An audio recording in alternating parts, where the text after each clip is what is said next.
नमस्कार, जय हिंद साथियों। स्वागत है आप सभी लोगों का एसएससी लैब पर और मैं सुशांत कुमार हाजिर हूं एक नई चर्चा और एक नई जानकारी के साथ। भारत और पाकिस्तान के बीच में जिस तरीके से तनाव बढ़ा हुआ है, जिसका जिम्मेदार पाकिस्तान ही है, इसी बीच एक खबर ये निकल कर आई जो खूब जिसने सुर्खियां बटोरी कि आईएनएस विक्रांत अरब सागर में पहुंच गया है। वो आईएनएस विक्रांत जिसे लोग भारत में समुद्र का रखवाला तक कहते हैं। मेरे प्यारे साथियों, ये एक ऐसा जहाज है हमारी नेवी का जिसके नाम से पाकिस्तान थर थर कांपता है, क्योंकि पाकिस्तान के पास इसकी टक्कर का कोई भी नहीं है और भारत के पास ऐसे दो हैं। मेरे प्यारे साथियों, जब अरब सागर में इसको डिप्लॉय किया गया तो कुछ मीडिया रिपोर्ट्स में कुछ सुर्खियां बनी, जिन सुर्खियों से आप इसके इंपोर्टेंस को अच्छे तरीके से समझ सकते हो। INS Vikrant reach near Pakistan today via the Arabian sea. Vikrant आ गया, मुनीर का कलेजा कांप गया। यह है जनरल असीम मुनीर, जिसे मौलाना जनरल भी कहते हैं। हालांकि ये भगोड़ा साबित हो गया है, ये भाग गया है। पाकिस्तान में कुछ लोग ऐसे हैं जो भारत का मनोबल तोड़ने की कोशिश कर रहे हैं, उल्टे पुल्टे बयानबाजी देकर। वो क्या बयान दे रहे हैं इसका सेंस ना उन्हें पता है ना उनके आंकाओं को पता है, क्योंकि उन बयानों में अगर सच्चाई है तो कैलकुलेट करोगे तो वो जीरो निकल कर आएगी। कुछ ने कहा, जैसे नवभारत टाइम्स ने कहा, कि भारत का ये समुद्र का सूरमा है। ऐसे में हर व्यक्ति के दिल और दिमाग में एक जानने की इच्छा हुई कि ऐसा क्या खास है आईएनएस विक्रांत, क्या है आईएनएस विक्रांत। तो मैंने आपको बताया, आईएनएस विक्रांत जो है भारत की नेवी का एक जहाज है जो अपने साथ हवाई जहाज ले जा सकता है, अपने साथ पनडुब्बियां यानी सबमरीन चलती हैं, जिस पर आपके जो गन्स लगी हुई हैं, मतलब तमाम तरह के लाव लश्कर के साथ चलने वाला ये जहाज है जो नेवी का है। और नेवी का ये जहाज इतना ताकतवर है कि ये पाकिस्तान जैसे देश को चंद घंटों में तबाह कर सकता है। सेना से तो साथ साथ अर्थव्यवस्था भी चौपट करने में सक्षम है आईएनएस विक्रांत। क्या है आईएनएस विक्रांत की कहानी, आज की वीडियो में हम इसी बात को जानने की कोशिश करेंगे। मेरे प्यारे साथियों, आईएनएस विक्रांत की कहानी जाती है ब्रिटिश साम्राज्य से। दूसरा विश्व युद्ध शुरू हुआ। आप सभी जानते हैं कि अंग्रेजों के लिए, खासकर ब्रिटेन के लिए, नेवी बड़ी महत्वपूर्ण थी। वजह, ब्रिटेन जो है चारों तरफ से समुद्र से घिरा हुआ है, तो ऐसे में उनके लिए आर्मी से ज़्यादा नेवी का बहुत खास मायने थे। और ये वो वही नेवी थी जिसके दम पर अंग्रेजों ने भारत में अपनी सत्ता काबिज करने में कामयाबी हासिल की थी। सेकेंड वर्ल्ड वॉर जब चल रहा था तो इन्होंने एक जहाज की नींव रखी अंग्रेजों ने, ब्रिटेन ने, जिसका नाम था एचएमएस हरकुलस। ये एचएमएस हरकुलस, जो कि विश्व युद्ध खत्म हो गया, तब तक ये बन नहीं पाया, क्योंकि जहाज बनाना आसान नहीं होता किसी भी देश के लिए। बहुत लंबा चौड़ा इंफ्रास्ट्रक्चर की रिक्वायरमेंट होती है, टेक्नोलॉजी की रिक्वायरमेंट होती है। बहरहाल विश्व युद्ध खत्म हुआ और भारत हो गया आज़ाद। भारत ने इस एचएमएस हरकुलस को खरीदने में अपनी इच्छा जाहिर की कि हम इसको खरीदना चाहते हैं।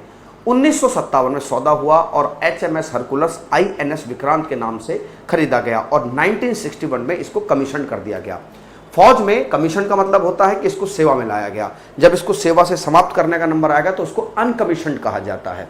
1961 में ये जहाज भारत की नौसेना में कमीशन हो जाता है और ये बना भारत की नेवी की एक बहुत बड़ी ताकत। इसकी ताकत का मोर्चा आपने 1965 में देखा, जब भारत पाकिस्तान का दूसरा युद्ध हुआ। भारत पाकिस्तान के इस दूसरे युद्ध में पाकिस्तान ने इस बात तक की अफवाह फैलाई कि हमने विक्रांत को डुबो दिया है, जबकि बेवकूफ़ बने की बात थी। विक्रांत उस समय खड़ा हुआ था बंबई में मेंटेनेंस के लिए। हमेशा से ही पाकिस्तान के निगाह पर आईएनएस विक्रांत रहा है। बहुत कोशिश की। दूसरी कोशिश इन्होंने 1971 में की, जब इन्होंने अपनी एक पनडुब्बी पीएनएस गाजी को तैनात किया कि वो आईएनएस विक्रांत को डुबो दे। मैं आईएनएस विक्रांत को तो ये डुबो नहीं पाए, उल्टा पीएनएस गाजी ही कहीं गायब हो गई। 93 सोल्जर्स थे जिनका आज तक पता नहीं चला, वो कहीं ब्लास्ट कर गई। क्या ब्लास्ट में, माना यह जाता है कि ये सब भारत की ही टेक्नोलॉजी का कमाल था। हमने पाकिस्तान की पीएनएस गाजी को गच्चा दिया और एक डमी शिप खड़ा रहा मद्रास पोर्ट पर और पीएनएस गाजी को लगता रहा कि देखो आईएनएस विक्रांत खड़ा है, जबकि आईएनएस विक्रांत सेफ था। और इसी आईएनएस विक्रांत ने फिर 1971 के वॉर में, जो इन पर सी हॉक जहाज थे, मैंने बताया इतना बड़ा जहाज है कि इस पर हवाई जहाज तक लैंड कर सकते हैं, और उन सी हॉक जहाज़ों ने पूरी तरीके से बैंड बजाई पाकिस्तान की। ये वो ऐतिहासिक तस्वीर है जब पाकिस्तान की फौज की सेना, पाकिस्तान की फौज हमारे सामने सरेंडर कर रही है। ये है पीएनएस गाजी, जिसको हमने उस समय डुबो दिया था। ये आई थी विक्रांत को डुबाने, शिकारी खुद यहाँ शिकार हो गया। यहाँ पर खुद पीएनएस गाजी जो है तबाह हो जाती है। लेकिन अब आता है कारगिल वॉर। कारगिल वॉर के बाद स्थिति ये बनी कि हमें ये बात महसूस होने लगी थी, क्योंकि 1997 में हमने आईएनएस विक्रांत को डीकमीशन कर दिया। वजह, क्योंकि पुराना हो चला था, नई नई टेक्नोलॉजी का ज़माना था।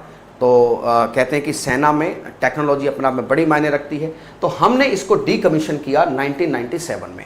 मतलब 1997 के बाद भारत के पास आईएनएस विक्रांत जैसा कोई एक ऐसा जहाज नहीं था जिस पर पूरा लाव लश्कर तैनात करके लिया जाए। आपको हम एक बात और बता दें, ये जितने भी जहाज होते हैं, जैसे आईएनएस विक्रांत है, दूसरा आईएनएस विक्रमादित्य, ये अकेले नहीं चलते हैं, इनके इर्द गिर्द जहाज चलते हैं। मेरा कहने का मतलब ये पूरा एक बेड़ा होता है। क्या होता है? बेड़ा।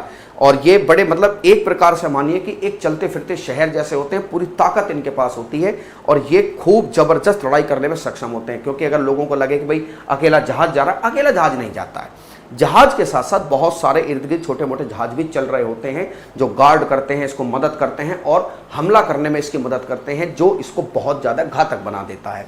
1997 में आईएनएस विक्रांत को हमने डीकमीशन कर दिया। ये हैं उसके डीकमीशन होने की कुछ तस्वीरें जो एक विरासत के रूप में आज भी मौजूद हैं, जो हमारी सेना की एक समृद्धशाली विरासत का प्रतीक है। उसके बाद होता है कारगिल वार। कारगिल वार में आप सभी जानते हैं कि पाकिस्तान की बड़ी हार हुई। हार उस समय प्रधानमंत्री थे श्री अटल बिहारी वाजपेयी जी। अटल बिहारी वाजपेयी जी सेनाओं ने एक निर्णय लिया कि हमें आईएनएस विक्रांत जैसे एक जहाज की सख्त जरूरत है। ऐसे में कैबिनेट कमेटी ऑन सिक्योरिटी ने 2002 में एक प्रोजेक्ट को मंजूरी दी कि भाई आप एक जहाज बनाइए। देखिए, भारत की जो नौसेना है उसको इतने बड़े जहाज चलाने का तो एक्सपीरियंस था, लेकिन ये जहाज बनता कैसे इसका एक्सपीरियंस नहीं था। लेकिन जहां चाहा है वहां रहा है, कोई इतनी बड़ी बात तो, क्योंकि वैज्ञानिक तो हमारे पास भी हैं। हमने टेक्नोलॉजी जुटाना शुरू किया। वो साथ में कोचिन शिपयार्ड लिमिटेड को इसके कंस्ट्रक्शन का काम दिया गया कि भाई हमें एक जहाज बनाना है जो कि आईएनएस विक्रांत डीकमीशन हो चुका है, तो आप एक जहाज को बनाइए। शुरुआत में बात यह थी कि 60-40 के रेशो में बनेगा। 60% सामान इसमें भारतीय लगना था और 40% विदेशी। 2005 तक सब कुछ ठीक चल रहा था। देखिए, जब जहाज बनता है तो उसमें स्टील की रिक्वायरमेंट पड़ती है, जिसे वारशिप ग्रेड स्टील बोलते हैं। क्या बोलते हैं? Warship grade steel. ये वारशिप ग्रेड स्टील हमें चाइना से लेना था। उस समय भी चाइना में पुतिन थे, लेकिन चाइना ने वारशिप ग्रेड स्टील देने से मना कर दिया। लोगों ने यह भी कहा कि यह मना उसने चीन के दबाव में किया है, क्योंकि चीन के टक्कर पर सीधा आके खड़ा हो जाता है हमारा। हालांकि उनके पास ऐसे जहाजों की संख्या हमसे ज्यादा है, लेकिन फिर भी अगर साउथ यहाँ पे एशिया में देखेंगे तो हमारी ताकत उनके सामने स्टैंड कर जाती है आईएनएस विक्रांत के आते ही। कहते हैं कि पुतिन और रशिया ने दबाव में आके वारशिप ग्रेड स्टील देने से मना कर दिया। वारशिप ग्रेड स्टील नहीं मिलेगा, जहाज कैसे बनेगा? वो तो बेसिक चीज है भाई, जहाज तो उसी से बनना है। हुआ ये कि जब ऐसी बात आई तो रूस ने चूंकि धोखा दे दिया। क्या होता है वारशिप ग्रेड स्टील? इसमें ग्रेड स्टील है, विशेष रूप से इसे जहाज, पनडुब्बी और अन्य रक्षा संबंधित उपयोग किया जाता है। इसकी हाई क्वालिटी होती है ना, वेल्डेबिलिटी होती है, प्रभाव, प्रतिरोध और संरक्षण, मतलब एक मजबूत किस्म का ये स्टील होता है। ना जंग लग सकता है, ना टूट सकता है, ना फूट सकता है, और मतलब अगर इस पर हमला किया जाएगा तो उसको झेल सकता है। इसे वारशिप ग्रेड स्टील कहते हैं। रशिया ने मना कर दिया, तो मना करने के बाद सीधी सी बात थी कि जब ठान लिया तो ठान लिया, अब ऐसे में क्या कर सकते हैं। उसके बाद आई डीआरडीओ और steel authority of India SAIL सामने आई कि भाई हम इसको अब, चूंकि ये आपदा आ गई है, हम इसे अवसर बदलेंगे और वारशिप ग्रेड स्टील हम इंडिया में ही बनाएंगे, है ना। इंडिया में बनाने का काम शुरू हुआ और भारत ने अपना ही वारशिप ग्रेड स्टील डेवलप कर दिया। आज की तारीख में जिंदल ग्रुप और SR ग्रुप इस वारशिप ग्रेड स्टील को बना रहा है, ठीक है, क्योंकि हमारे बहुत सारे जहाज इस तरीके के पाइपलाइन में हैं जो बन रहे हैं। हम अपनी नेवी को दिन प्रतिदिन स्ट्रॉन्ग करते जा रहे हैं। अब वारशिप ग्रेड स्टील मिल गया था। वारशिप ग्रेड स्टील मिलने के बाद सारी काम पूरे हो गए थे। टेक्नोलॉजी भी हमें मिल गई थी। कुछ टेक्नोलॉजी को हम विदेश से खरीदे, जैसे राडार है, इसका जो एडवांस इंजन है उसे हम विदेश से खरीदा। अंदर कॉम्बैट है, वो टाटा ग्रुप को ठेका दिया गया। लगभग 500 कंपनियां और कोचिन शिपयार्ड लिमिटेड लग गई इस जहाज को बनाने में। जहाज बनने की प्रक्रिया 2009 में आईएनएस विक्रांत की कील रखी गई, यानी कि प्रोग्रेसिव कंस्ट्रक्शन का वो शुरू हुआ। देखिए कैसे बनता है जहाज। आपको ना जहाज का पहले बाहरी खाका तैयार करना होता है, उसके बाद आप जितने इक्विपमेंट उसमें लगा सकते हो वो लगाने पड़ते हैं। वो उस समय भी लग सकते हैं और समय के साथ भी लगाए जा सकते हैं। भाई जैसे जिस इक्विपमेंट की जरूरत है, किसी टेक्नोलॉजी की रिक्वायरमेंट है, वो समय के साथ उसमें एडजस्ट कर दी जाती है। 2011 में विक्रांत का ड्रॉयडॉक का मतलब होता है बाहरी खाका, ये बनकर तैयार हो जाता है। 2013 में इसे लॉन्च किया गया और दिसंबर 2020 में इसका बेसिन ट्रायल मतलब जो डॉकयार्ड है उसके आसपास पानी में इसको उतारकर इसको चेक करने का काम शुरू किया गया। 2021 में पहली बार इसे समुद्र में उतारा गया और 2022 तक इसके ट्रायल हुए। 2022 तारीख सितंबर 2022 में नरेंद्र मोदी जी हमारे जो प्रधानमंत्री हैं उन्होंने आईएनएस विक्रांत को देश को समर्पित कर दिया। कुल मिलाकर भारत के पास आ चुका था समुद्र का एक इतना बड़ा रखवाला जो अपने साथ इतना लाभ लश्कर लेकर चलता है कि पाकिस्तान जैसे देश को तो चंद घंटों में तबाह करने की इसकी कैपेसिटी है। यह बात आप कैसे कह सकते हो, अभी आप इस वीडियो में आगे समझेंगे। क्या है इसके फीचर्स? इसके फीचर है इसमें 14 डेक हैं, और ऐसा लगता है कि जैसे चलता फिरता शहर है। 262 मीटर इसकी लंबाई है, 59 मीटर ये ऊंचा है और 62 मीटर ये चौड़ा है। इसमें चूंकि जहाज को चलाने के लिए बिजली की रिक्वायरमेंट होती है, इसमें इतनी मेगावाट बिजली बनाने की क्षमता है कि अगर जयपुर जैसा शहर देख लिया जाए तो आधे जयपुर को बिजली मिल सकती है अकेले INS विक्रांत से। इसमें हॉस्पिटल हैं, पूल हैं, किचन हैं, डेक हैं, ये सब इसमें पूरी तरीके से, और रनवे है, क्योंकि मैंने बताया कि यही इसकी सबसे बड़ी खास बात है। ये रनवे जो है 2 फुटबॉल फील्ड के बराबर के इसमें रनवे भी हैं, जहाज आ सकते हैं, यहाँ से टेक ऑफ कर सकते हैं, लैंड कर सकते हैं। भाई यही तो चाहिए। मान लो किसी पोर्ट के सामने जाकर खड़े हो जाओ कि जहाज़ों को उड़ाओ, इनको फोड़ के आ जाइए फिर से वापस, और फिर आप इस पर हमला करोगे, तो इसकी भी अपनी खास बहुत सारी टेक्नोलॉजी इसमें शामिल है। एक बात और समझिए, इसके साथ साथ चूंकि इतनी लाव लश्कर इसके अंदर है, तो ऑब्वियस बात है इसकी कुछ एक ड्रॉबैक भी नजर आता है कि ये इतना बड़ा है कि इसे जंग के दौरान छुपाया नहीं जा सकता। INS विक्रांत एक टारगेट एलिफेंट है, यानी इतना विशाल है कि जंग के दौरान इसे छुपा नहीं सकते। सुरक्षा के इसके खास इंतजाम किए गए हैं, जैसे विक्रांत में 32 मीडियम रेंज की एक मिसाइल लगी हुई है, बराक लगी हुई है, ब्रह्मोस लगी हुई है, AK-63 रोटरी कैनन, आपने देखा होगा जहां से टटर गोलियां चलती रहती है ना, बहुत ज्यादा जबरदस्त और फायरिंग करती हैं। आर्टिलरी रोटरी कैनन्स लगी हुई हैं। Indian anti missile naval decoy system से लैस है, जो लेजर गाइडेड मिसाइलों को भी डाइवर्ट कर सकता है, जो इस जहाज तक नहीं पहुंचेगी। साथ में कुछ डेस्ट्रॉयर्स भी हैं, कुछ कलवरी क्लास के सबमरीन भी इसके बेड़े में चलती है। मैंने बताया ना कि ये जहाज अकेला नहीं चलता है, इसके साथ साथ बहुत सारी चीजें चलती हैं। INS विक्रांत पूरा एक बैटल ग्रुप है, जो चाहो वो INS विक्रांत में मिलेगा। इसके अलावा किसी एयरक्राफ्ट कैरियर के सबसे बड़े हथियार होते हैं, तो इसके पास ये असल में एयरक्राफ्ट कैरियर भी है। INS विक्रांत पर MiG-29 के जैसे फाइटर जेट है और MS-60 और जैसे एडवांस लाइट हेलीकॉप्टर हैं। अभी जो हमने राफेल मरीन्स खरीदे हैं वो भी इस पर तैनात किए जाएंगे। ठीक है साहब, तो 26 राफेल M का जो सौदा किया गया है वो भी विक्रांत पर तैनात किए जाएंगे। विक्रांत के साथ चल रहे आप इस बेड़े को देख सकते हो, यही है INS विक्रांत का बेड़ा जो इसके साथ साथ चलता है मेरे प्यारे साथियों। अब सवाल ये उठता है कि पाकिस्तान को इससे डर क्या है? डर तो इसको इतना है पाकिस्तान से इसको कि पाकिस्तान जानता है कि ये क्या कर सकता है। जैसे ही इसकी खबर आई कि अरब सागर में हमने इसे लॉन्च कर दिया और सीधा इसका मुंह कर दिया कराची की तरफ। कराची पोर्ट पाकिस्तान की लाइफलाइन है। ये शिप अगर चाहे, ये हमारा जंगी जहाज अगर चाहे तो 2 से 2.5 या मैक्सिमम 3 घंटे में एक बार फिर से तबाह कर सकता है कराची को। एक बार फिर से 1971 में किया था ऑपरेशन ट्राइडेंट, हमने फोड़ कर फेंक दिया था पूरी तरीके से। तो हुआ क्या है कि अब इसमें डेस्ट्रॉयर है, फ्रिगेट्स है, एंटी सबमरीन शिप है। पाकिस्तान का कराची पोर्ट बंदरगाह को ब्लॉक कर सकता है।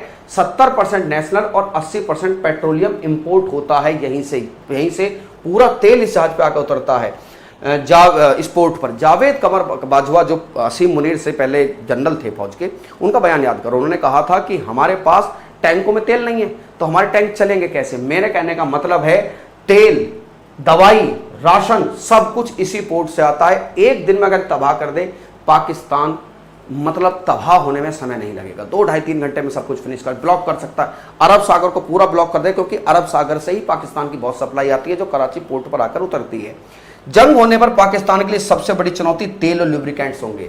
ठीक है, फ्यूल नहीं होगा तो क्या फौज कैसे काम करे, कैसे तोप चले, कैसे टैंकर चले, कैसे उनके चलेंगे। जो तेल सारा सब कुछ आयात ही करता है, पाकिस्तान पे तो तेल है नहीं। पाकिस्तान के पास टैंक चलाने के लिए ज्यादा तेल नहीं है। अगर भारतीय सेना अरब सागर रास्ता ब्लॉक करती है तो पाकिस्तान को तेल मिलना बंद हो जाएगा और पाकिस्तान की सेना चंद घंटों में हार के अपने घर बैठ सकती है। तो कुल मिलाकर आपको यह बात समझ में आई कि हाँ, वास्तव में ये जहाज नहीं, अपने आप में ये एक लश्कर है, अपने आप में पूरा एक लाभ लश्कर के साथ चलता है। और लश्कर शब्द कहते हुए भी घृणा हो रही है, ये अपने आप में पूरा एक बैटल ग्रुप है, उस शब्द को इस्तेमाल नहीं करते, पूरा बैटल ग्रुप है और वास्तव में समुद्र का रखवाला है। आप हेलीकॉप्टर उतरते हुए देख रहे हैं, कितना बड़ा, कितना शानदार। काश मुझे अगला जन्म मिला तो मैं नेवी ज्वाइन करके INS विक्रांत जैसे जहाज पर सर्विस जरूर देना चाहूंगा। मेरे प्यारे साथियों, जानकारी आपको कैसी लगी? अगर आपको भारत के इस रखवाले पर गर्व होता है तो भारत माता की जय कमेंट सेक्शन में लिखना नहीं भूलिएगा। अलविदा लेता हूं, फिर हाजिर हुआ एक जानकारी के साथ। तब तक के लिए अलविदा। जय हिंद, जय भारत।